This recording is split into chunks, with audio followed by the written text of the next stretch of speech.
कसे आहात? आज मी बनवते प्रसादाचा शिरा। तर त्यासाठी लागणारे साहित्य: पिकलेली केळी, तूप आहे, साखर आणि वेलची, 1 वाटी मी रवा घेतलाय, इकडे 6-7 काजू आणि 7-8 बदाम घेतलेत। तर आता आपण बनवायला सुरुवात करूया। आता मी शिरा बनवायला सुरुवात करते। पहिल्यांदा घालूया मोठा चमचा आहे, 1.5 चमचा तूप घातलंय, कारण रवा 1 वाटीच आहे। नंतर तूप थोडं वितळलं की रवा घालूया।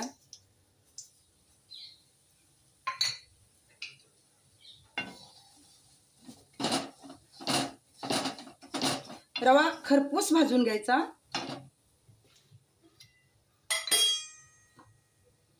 आणखीन थोडंसं मी पाव चमचा रवा घालते।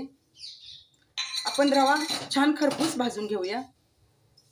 रवा मी एक 6-7 मिनिटं परतून घेतलेला आहे। बघा, खूप छान परतलेला आहे, लालसर कलर आलेला आहे।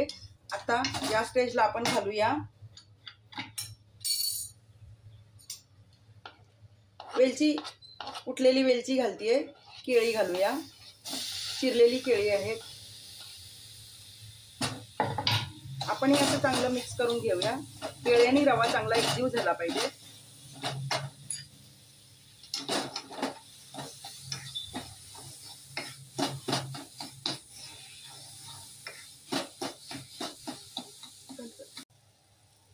आता केळी आणि रवा चांगला एकजीव झालेला आहे। इकडे बघा, मी मुठभर काजू आणि बदाम आहेत, ते मी तुकडे करून घेतलेले आहेत, ते घालूया।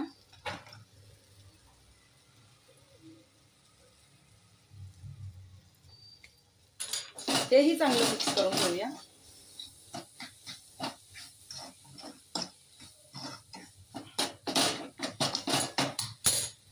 आता घालूया साखर, 1 वाटी साखर आहे।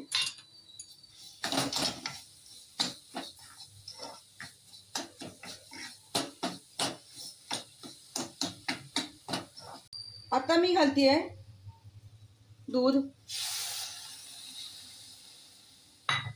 दूध घालून हलवून घेऊया आणि लगेचच झाकण ठेवून आपण याला वाफ काढूया।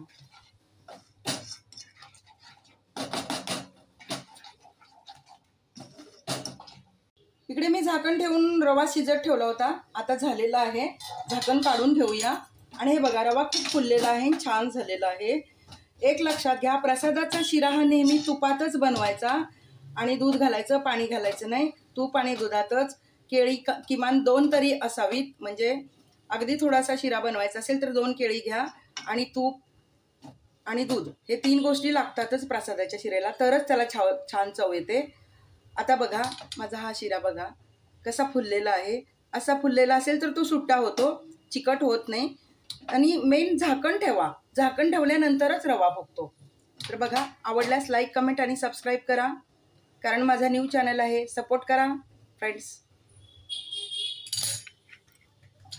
हे शिरा भरूया आणि बाप्पाला नैवेद्य ठेवूया। हे बघा, माझ्याकडे छोटीच मुदाळ आहे, मोठी पाहिजे होती पण मोठी नाही आहे, छोटीच आहे। तर हे बघा, शिरा असा दाबून भरून घ्या मुदाळमध्ये आणि अशी मूद पाडून घ्या। हा जो चमचा आहे ना, याला मुदाळ म्हणतात। हे बघा, असा पाडून घ्या, त्याच्यावरती असं काजू ठेवा। झाला बाप्पाचा प्रसाद तयार। तयार झाला आपला